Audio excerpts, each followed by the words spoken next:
vadikani mufaro wangu kusangana nemi tiri muchirongwa Mai Chisamba show kwatinokuigirai zvinogara zvakadaro.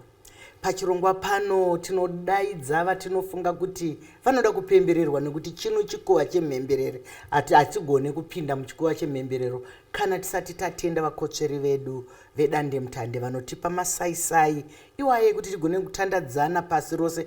Mai Chisamba show is powered by Dandemutande. Nedandemutande zvinoendeka. Zvikuru sei takagara mumusha uno watakagadzirirwa neWAMAMBO Space Creatives. Tinoramba tichingokutendai. Asi satapinda muchirongwa chanhasi, satombokurukura kana nenyanzvi yedu iri pano, regai mumboitirwa zvidavado munzwe zvaanoita. Rambai mutandadzana nesu.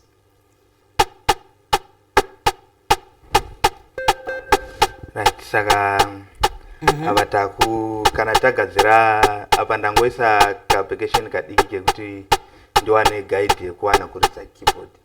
Saka apa ndakutitsvaga chandiregera but vanokati kahuku kanoramba kachitendera musoro memunhu ngekuti munhu akanzwa beat kanoramba kachitenderera mubvungu. Saka ndokatauda kutanga nekugadzira. Kana isi taimbozviita kuchikoro handiti zvino, asi ndakuona zvenyuka zvaane manyiringiti zvaane malaptop nechi taimboita mapercussion band kakuzvikoro. Kuchikoro tichitowina. Right. And then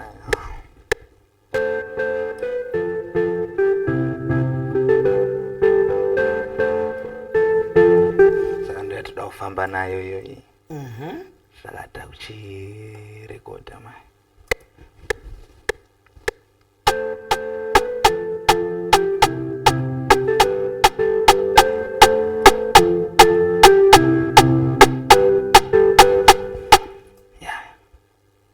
Saka kana tapedza kugadzira main melody yedu ichange chititungamirira pane kwatiri kuenda ne. Saka apa takuchiridza chinhu chinenge chiri kumashure chinovhara melody yedu kuti ichiita ka sound kanenge kari kumashure. So muchirungu vanoti homepad.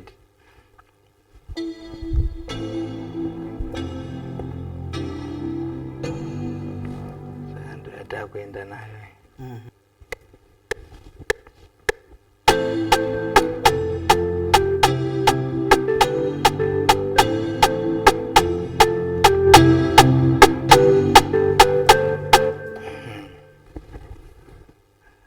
Kana tadai so now tainotane direction. Saka kana zvadai so artist kana hunge artist ari padhuze zvichinzi muimbi ari padhuze kana zvadai so now akukwanisa kuona kuti akutanga kufunga rwiyo kuti type beat ratiri kugadzira iri pangade type yesong yakaita sei.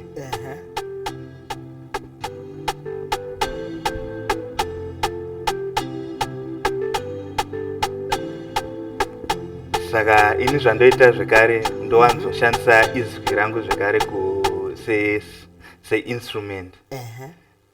So ndichakuratidzai maitirwa zvinoitwa. Ndauya nemaiki yangu pana.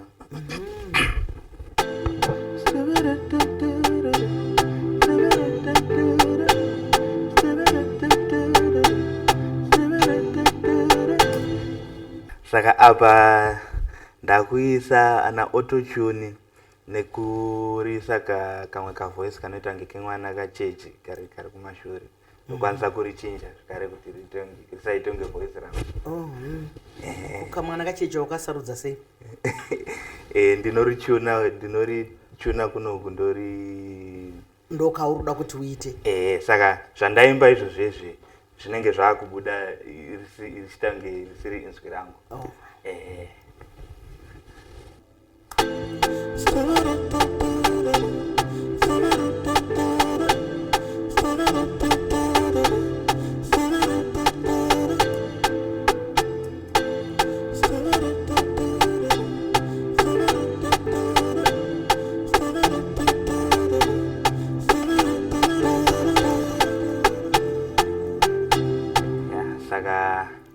apa kandaisaka ehe zvichaimba muimbi hazvife zvakamuita kuti asaimbe, saka kanenge kari pati bhiti redu ratiri kugadzira, saka zvinenge iharasike zvinoita sezvinomutungamirira achaimba pamusoro pazvo, but iko magadziro atakaita zvatambotaura paya pekutanga kuti tiri kutiraya kugadzira kanhu kekuti munhu akabuda panze apo kanoramba kachiimba musoro make even artist asati aimba, kuita fanike munhu anzwa kaadvert kunyanya kenyu kaya ndiko kakati chekuti takurangokura tichikokanzwa kuti kanzwa kakuti turururu hakuna kamwe kuti distant lover saka ndo zvimwe zvakatikurudzira kuti pese paunogadzira bhiti rako gadzira uchiziva kuti wanofanira kuramba wachinzwa kamwe kanhu kari mariri kekuti kanoramba zvekuti even kakaridzwa pane pamwe panhu vanobati ndo kari pasong kari parwiyo rwe ndizvozvo chaizvo. Kunyange uchibika sadza kuseruko unenge wakutorikurumidza kuti regai ndiende kunonzwa kanhu kangu kai kauya naye asi ndaona uchiita zvidavado chaizvo. Ngatipindei zvedu muhurukuro yedu. Ndinoziva kuti mumabasa atinoita iwayayo mazita mamwe ndeepastage, mamwe ndeemadunhurirwa, mamwe ndeechii, asi vanhu vangade kuziva kuti kakomana kari kushereketa kanonzani, iwe unonzani? Ini zita rekuberekwa ndoitwa Kelvin Chikaura. Ndakakorerawo kwaMurewa. Ndo kwandakadzidza kubva ndichitanga chikoro kusvika ndipedze form 4 ndendiri kwaMurewa. Ndo kwandakatangirawo zvekare kudzidzira Mimhanzi, uyezve handina kutanga ndichiita zvekubika mumastudio.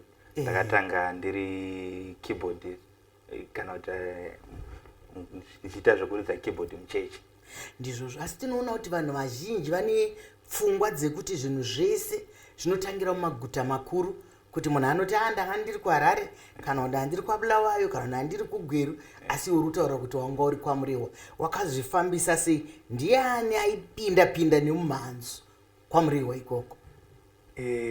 kwaMurewa takanga tinewo imba yange iriko yairekodherawo vakomana vechidiki studio. Saka studio iyi ndikati ndichibva kunoridza keyboard muchechi ndakafila kuti I think ndofunga kuti ndikawandudza unyanzvi hwangu hwemusic usagumire pakuridza keyboard chete, asi unge hwakawandudzika zvokusvika even pakugadzira mabhitsi vanhu vachiimba. Tizvozvo pauri kutaura pese uri kubva wandipa nyaya itsva. Ini ndiri kunangiswa kwazvo kwaMurewa uko. Keyboard kuchiridza kusangano zvakafamba sei, zvakatanga sei? Nekuti haungofuma wamuchechi wakuridza keyboard. Imbondipa kana rundo ikako kakatisvitsa pekuti mukomana uyu akuridza kuchechi, mukomana uyu akuteedzera gwara remumhanzo. Saka chakaitika ndechekuti kuchechi kwedu kwairidzwa keyboard. Saka kune vakomana vaita zvekuridza kumberi. Saka pese pawairidza handaiwachiva vakomana ivavo kuti dai ndirini ndiri kuita zvavari kuita izvi. Saka zvakandiinspire kusvika ndavabatawo kuti zvamuri kuita izvi ndozvidawo kuzviita. Saka wakabva wati unouya tokudzidzisa, wataurawo mari yavaida. Saka mari yachona yavaizoda ndaisakwanisa kuzonyatsoiwana yese nekuti yanga yakati wandei. Saka wakangoita kakundidzidzisa kusvika pakagumirawo mari yangu. Then amai vangu vakandibereka vanogara kuSouth. So ndo pawakabva kuSouth wakanditengera keyboard yangu. Rega tivatende panoone mukana nekuti toziva kuti vabereki vamwe havakurudzire vana zvipo zvavanenge vainazvo. Mai vaKelvin toda kukutendai chaizvo nekumutengera keyboard nekukurudzira chipo chiri pamwana, tarenda riri pamwana ratingati takabereka izwi kuti talent. Ndozvatinogara tichikurukura kuti ngatitarisei vana vedu kuti vanoda zvipi, nekuti ndima dzeupenyu dzawanda. Hatizive ndima yake yeupenyu. Onai ane ukweche kweche hwese huri pano hwaari kuita zvakabva ikoko kure kure. Ndinonzwa une zita rako remadunhurirwa, hauna kuritaura. Remadunhurirwa rinonzi Ghost Magician. Rakabva kupi? Ghost Magician. Magician, Ghost Magician. Aiwa chimwe ngatimbopinda masviri. Saka wangoita sei? Saka zita iri rakauya ndauya kuno muHarare. Saka ndakasangana namukoma wainzi Shinzo Mana, mwana wamuzana kuti Shinzo Mana. Saka wakanakirwawo nezvandaiita. Saka ndisati ndakushandisa iroro ndainzi soja chaifanire murwi. Soja. So ndo akati mpana usoja wangozoya sei futi? Vanhu vaingondidenhawo zvavo nenyaya yekuti ndine rimwe juzi rangu so randaigara ndakapfeka ndichiri kumusha rechisoja, so saka rakabva rapfumbira. Saka ndakanga ndisina zvekuzviita. Manje izvina havachanyara here manje wakutopfeka tumwehleu tune zviro zvakadaro. Saka pawakaona wakati mukomana nemaimbiro nemaridziro auri kuita nezvauri kugadzira izvi nezita raunaro iri hazvichapenderana, mirati kutsvagire zita rinoenderana nezvauri kuita. Saka ndiwakabva wangoti iwe unofanira kunzi Ghost Magician, zvekutoti nini rakatombondiremerawo kuti chipoko chigo icho.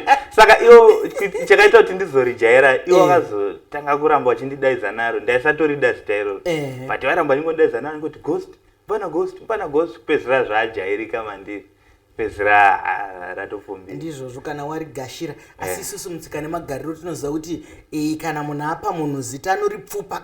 Vakakupa mari here? Aiwa, vakaribhadhara here? Aiwa, kakoma chinsomeni munofanira kubhadhara mwana. Kana tiri mutsika nemagariro kunyange mukapa mwana zita kumba, kana mukanzipai mwana zita munotoripfupa. Vanofanira kuripfupa. Handitika takasika zvize ndichatopfuura neko chiti enda utauta mai vati ndipe mari mari kana mbudzi kana chimwe chinhu chaanogona kuripfupa. Iwewe hauimbe izvi unokechekedza sei? Kuzokechekedza izvi zvasiyana nezvawatanga kutaura zvekwamuriwa izvi. Wakazviendera here kuchikoro zvinezvi? Ndina kuzviendera kuchikoro. Zvakafamba sei? Pandakambogara kuno kuHarare ndisati ndazonyatsouya ndichiita zvemusic.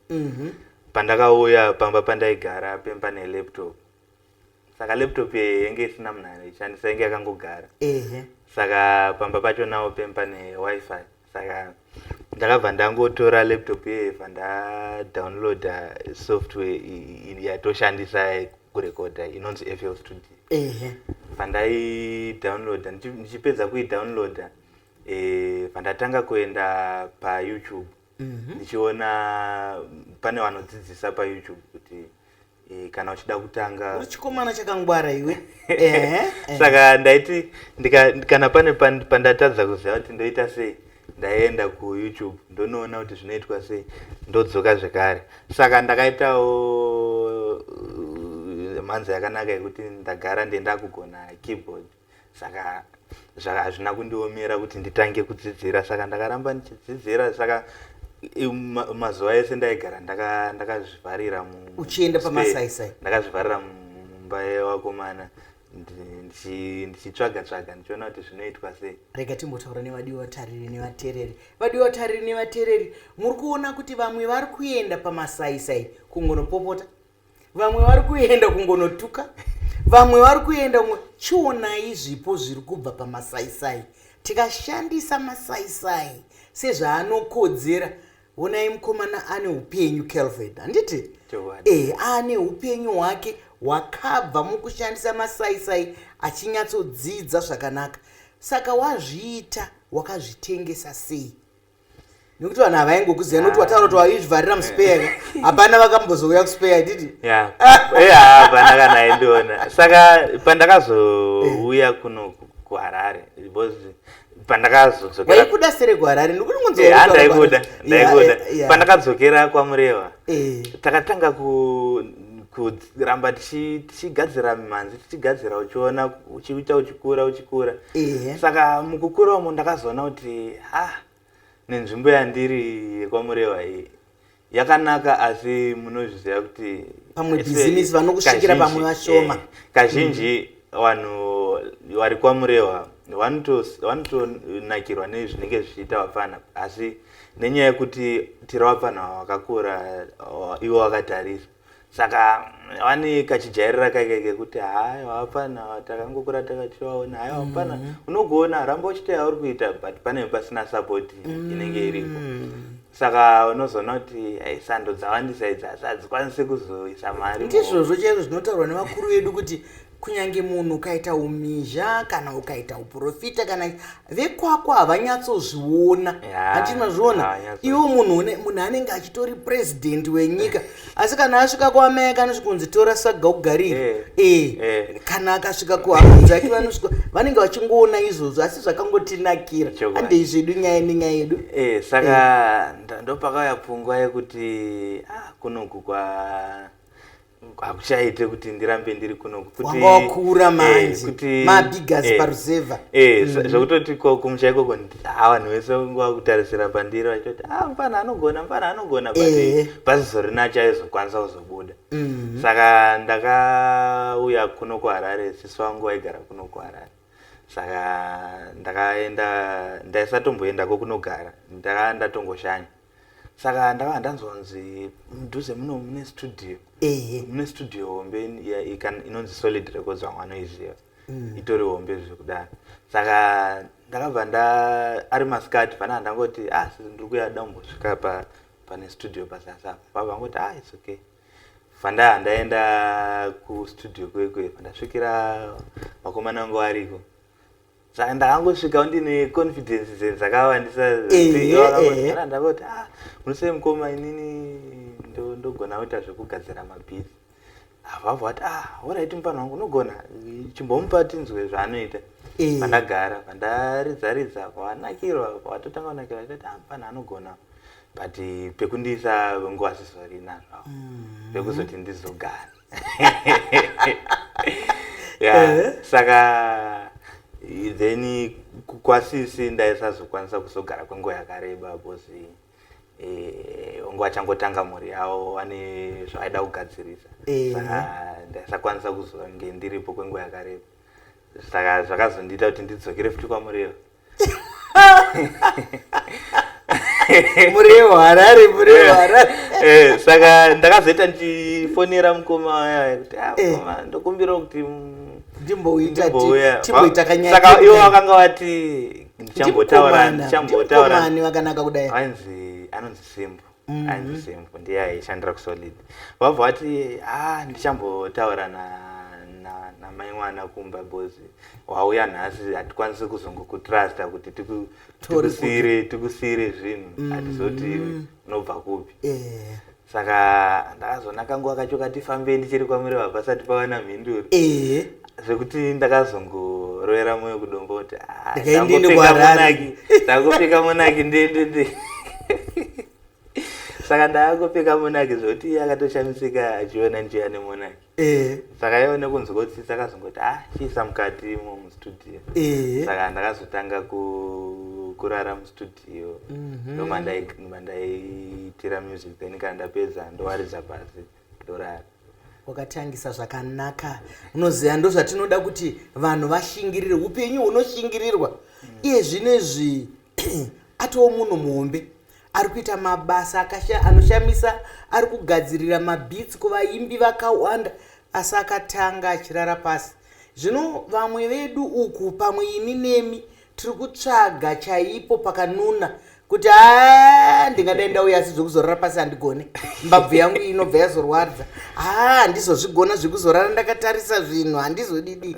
Hanzi kana tichinge tapiwa mandimu ngatiregei kuti anovava hasi maorenji anditi hasi maranjisi ukenge wapiwa mandimu hanzi unoagadzira chinwiwa chinonzi lemonade wotounwa saka ndo zvawakaita iwo kutanga kwawakaita ndakaona kuti wakashanda nevamwe vanoimba unozviita sei vanokutsvaga sei kana kuti iwe ndounovatsvaga pakutanga zvanga zvisina kupfava nekuti haisi nyore kuti nekuti muHarare munomu maproducer arimo akawandisa zvingaita zvekuti ukaona artist mukuru asvika pakutrasta nemusic yake kuti unokwanisa kugadzira music yangu zvinotora nguva yakareba ende ndosaka ndakaenda kune studio yenge yati kure yaimboita ichitambira vaimbi vanenge vahombe saka vaimbi vengu variko zvavahombe vengu vasina kuwanda asi ndakangotora mukana ndakangoti kutora advantage yevakanga varipo vashoma ivavo kuti zvese zvandaivaitira ndaizama nepese kuti paanonoenda kune vamwe vake anonoenda achinonoti pane mupana munywana wandaona kustudio anogona achimbonomunzwa ukoyo mumwe rimwe zuva asi vamwe ndaizoitawo ndichivasvikira ndichiti mukoma ndogadzirawo mabhisi so asi zvairamba vakawanda vachona vaitoramba kuti tikwanise kushanda newe hatishandiri mutuma ava panha vachidika saka asina hazvina kundionza zvakatondipa simba rakawanda rekuti saka pese pandaiudzwa izvozvo ndaingodzokera kustudio ndichingoti I think andimbodzokera kustudio ndimbonoshanda futi hazvongi mumwe musi vanofanira kuzonzwa basa rangu kuti vazotsvaga ndizvozvo ndakaona wakashanda nemusikana umwe anonzi Nishati ukashanda nevamwe vakomanawo uchiita mumhanzi zvinofamba sei nguva ino zvakaitika ndezvekuti nekuramba uchishanda vanhu vanopedzisira wakubhilivhawo mauri kuti mupana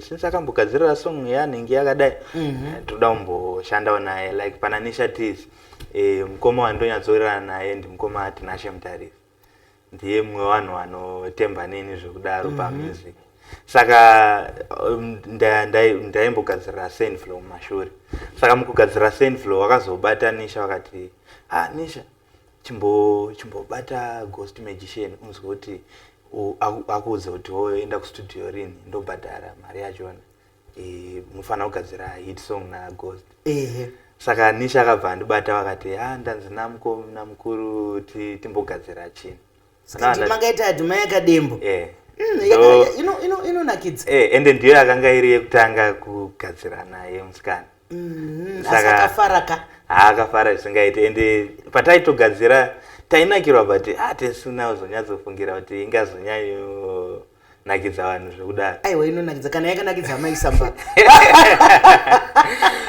chokwadi saka ndo mashandiro andakaita naNisha zvekuti kubvira ipapo iye zvinowa chauri kutarisira kuita kumberi chii nekurudziro yaungade kupa vamwe nekuti ndaona kuti nzendo dzawakaita muree waHarare usingakuunike ungade kuti kudii kune vamwe chanengangotaura kwandiri kuda kuenda chaiko kuti brand raGhost Magician rirambe richikura risangogumire muno muZimbabwe asi riende kune dzimwe nyika dziri kunze kweZimbabwe and also chandongokurudzira vakomana vechidiki kune vamwe vachangotanga music maybe ari kufila kuti zvandiri kutanga ndosvika here kwakasvika Ghost chandongotaura ndechekuti chero zvichibva pasi pemoyo chero zvichibva uchiziva kwauri kubva nekwauri kuda kuenda hakuna chinoramba ende ukabuilda inonzi confidence mauri yekuti pese pawasvika pakaungana vairi vatatu unofanira kunge une confidence dzekuradza zvaunogona pavanhu vashoma ivavo nekuti vanhu vakawanda vatangire pa1000 kana pa1,000,000 ndizvozvo vanotangira pa5 ndizvo saka tiine tsumo yekuti kamoto kamberevere kanopisa matanda ari mberi handiti waizviona. Saka kana une vairi vatatu vanobhilivha mune zvaunoita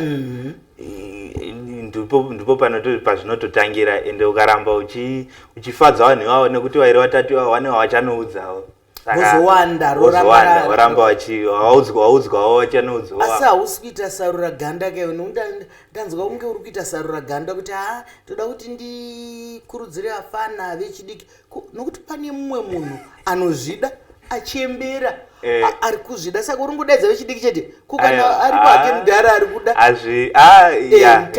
kunyange wechikuru chaivo zvakapa nevakatanga KFC chayakatotanga kuma60, saka hakuna age inonzi iyi haichaite. ndizvozvo mashoko makukutu ari kutaurwa pano kuti hanzi imimi muri kunze ikoko kana muine chidaka chete chezvinhu zvamunoda kuita, shingirirai ngamutange makakura rwendo rwakareba rwakatangwa nenhano imwe chete. Saka ndizvozvo kazhinji ndinobvunza mubvunzo yokupedzisera yandinongoda kuti ndinzwa, asi ndafara nebasa rako rauri kuita, ndinoda kukushuwira basa rakanaka, Mwari vakuitire zvakanaka, uri nyanzvi, ndosaka takudaidza neukweche hwako nengwanda rako irori ende wanga uchinda nandichinyatsotarisaka ndichiona kuti uri kuziva here, asi wanga uchikechekedza zvakanaka, uchikechekedza percussion yako yapinda, neniwo ndakambozviita zvokudzidzisa percussion, saka haunoziva taimhanya nazvo. Saka ndinonyatsonzwa kuti zvaita zvakufambirana zvakanaka. Ndachida kunzwa kuti nyaya yemadrugs unoiona sei? Ndo imwe nyaya yatekeshera munyika nepasi rose. Ndo imwe nyaya yauraya vachidiki vakawanda, even zvipo chaizvo. Unoona kuti hakuna chinhu chaparadza zvipo zvavakomana vachiri kusimuka nevasikana vari kuita zvedrug abuse. Chandotaura ndechekuti because kune vanhu vazhinji vanovanzosimbisana kuti toda kupinda muinspiration, saka toda madrugs. Chandotaura ndechekuti Mwari haana mumbobvira asika munhu ane chipo chekuti chinoshanda kana vanwa madrugs chete. Ndizvozvo chazvo, Mwari haadi kubatsirwa, vanozviziva vega, vakakupa chipo chakangouya chiri chega. Madrugs anotouraya chipo, haafi akasimudzira chipo. Ndizvozvo mashoko makukuta uri kutaura. Pasi nemadrugs hakuna kwatinosvika nemadrugs. Madrugs anongotitungamirira chete pakuzoisirwa mureza mutsvuku pagedhi pedu, mariro, rufu, ndokwatinenge taakuenda ikoko. Kunyaya yesocial media ungati kudi, ndinoifananidza nebanga remunondo sword, kuti kune rimwe divi rakanaka kogoita rimwe divi risina kunyatsonaka. Iwe ungadi kuti kudii kuti tibatsirane nevanhu panyaya dzesocial media? Social media izvezvizvi yakanaka ende ine kwayashatira zvekare, nekuti social media now yapa munhu wese izwi, kunyange ari kumusha, kunyange ari kupi, anokwanisa kuburisa zviri pasi pemwoyo wake. Zvinova zvimwe zvine zvakanaka, zvinova zviri zvimwe zvinogona kana kutsikisira especially kuna vaimbi kana vanhu vari pasocial media, vanhu vane mukurumbira. Kazhinji kachona kuna vamwe kuti vanozopedzera kutotora madrugs nenyaya yekuti vanhu vari kuabuse social media, vari kuiona senzvimbo yekutukira vanhu kana kuburisa nhamo dzavo dzavanadzo. Saka vanotry nepese pavanogona kuti aita chakanaka, vanoda kumukoromora kuti saka zvine basa rei, saka wakaitiswa mwana, saka kumaZimbabweans akawanda zvandingangode kukurudzira ndechekuti social media yakagadzirirwa kuti tisimudzirane, haina kugadzirirwa kuti tiwisirane pasi, nekuti hazvifadze kuona ari paside pako achivera. Zvakafanana nekuti muimbi mukuru kana kuti ndighost vamungadai kana kuti matuka awira pasi, zvingafadze here kuti mungatocelebrata kuti takamudzikisa, hazvife zvakafadza. Tese tofanira kunge tine mweya wokushuwirana zvakanaka nekushuwira zvakanaka pakubudirira. Wapindura zvakanaka chaizvo. Wadiwa tari nevateereri, hanzi kana taenda pasocial media ngatizivei kuti tiri kuitei. Ghost magician wedu ari kutaura kuti ngatisumudziranei, ngatiregei kufadzwa nedambudziko remumwe munhu, ngatiregei kufadzwa nekuremerwa kwemumwe munhu. Ngatiitei zvinhu zvedu zvakanaka. Ndinokushuwira kuti uenderere mberi. Ndicharamba ndichingoteeredzera mabhitsi ako, asi ndinoziva kuti uita mabhitsi akanaka. Edza kutambanudza mambure ako kuti abate vanhu vakawanda, nekuti indima yeupenyu. Wona wakutoshanda, asi wakatanga kare kare uchiri chikomana chidiki. Vadiwa tariri kana taita zvinoendeka zvikuru sei, chiringazuva chedu chinokwikwidzana nesu zvakanyanya. Asi hatigoni kupeta kachirongwa tisina kutenda vakotsveri vedu vedandemutande vatipa masaisai kuti tigone kutandadzana pasi rose nedandemutande zvaendeka. Mai Chisamba Show is powered by dandemutande. Zvakadi kusangana zvakare svondo rinouya panguva imwe cheteyo, nekuti chiringazuva chiya chabva chatsvuka chikakwata. Ndini wenyu Dr. Rebecca Chisamba.